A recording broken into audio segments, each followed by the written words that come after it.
Hey there and welcome to this demo video. I'm going to show you how FlickGraph works and how easy it is to use. So I have the software open right now, and to get started I'm just going to open up a nice little sample video that I have here of a waterfall.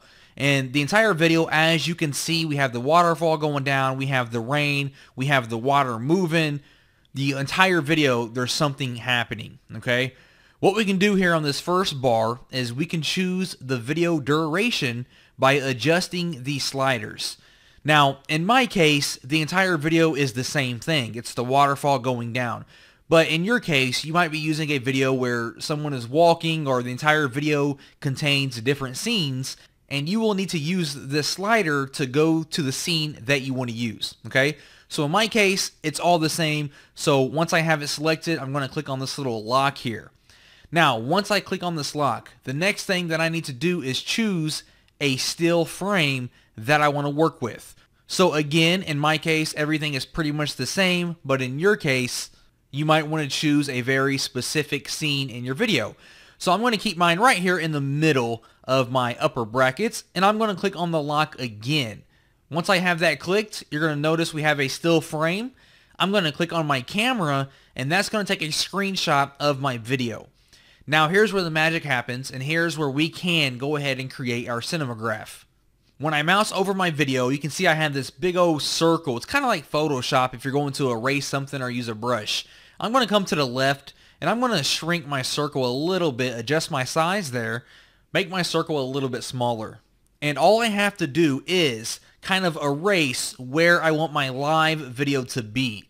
So let's say, for example, I wanted my water down here moving and nothing else. So I'm going to click and then just kind of go back and forth, almost like I'm erasing my screenshot. And as I'm erasing my screenshot, it's showing the actual video underneath it. So I can come all the way through here, erase all of this screenshot that we have. And what's happening in the background here is the video that's playing right here is going to be playing the video from this upper bracket. So we can see here the timeline, it goes to the end and then it restarts and it starts playing it again. And it's going to do that over and over for whatever section that you choose in this first part. So we can see everything is frozen and my water is continually to move. If I mess up, I can come over here and instead of erase, I can check mark this little box here and switch it over to unerase. Now I can do the same thing, but instead of making it a video, I'm now freezing it back in place to how it was. We do have some other options to adjust the opacity, the smoothness. We can select particular areas and the frame alpha. And by adjusting these, we'll kind of adjust the screenshot itself and how much of the video actually gets through. So all the way forward, you can see it's completely frozen up here like a screenshot. Now if I move it down a little bit, we can see a little bit of the animation is starting to leak in a little bit. So you can play with these settings here, find the perfect settings that you like that make the cinemagraph that you like. So let's go ahead and do this again here. Make just my water here moving, and when I'm completely done with this, I can click on export video at the top.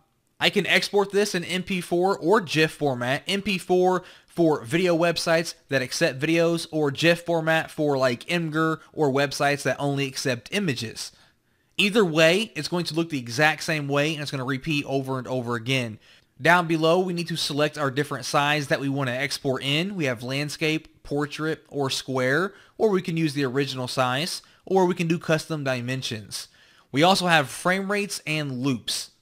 Now the loops here are pretty much only for the MP4s because GIFs are going to loop no matter what over and over. But for your MP4s, you can turn on loops to re-loop it back and forth.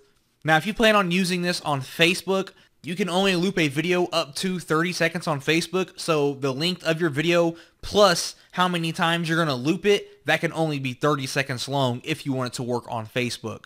So I'm going to go ahead and click on GIF here. I'm going to keep my original size and I'm going to click on export. Once I do that, we can see my GIF was successfully exported, and now I can share that cinemagraph anywhere on the internet.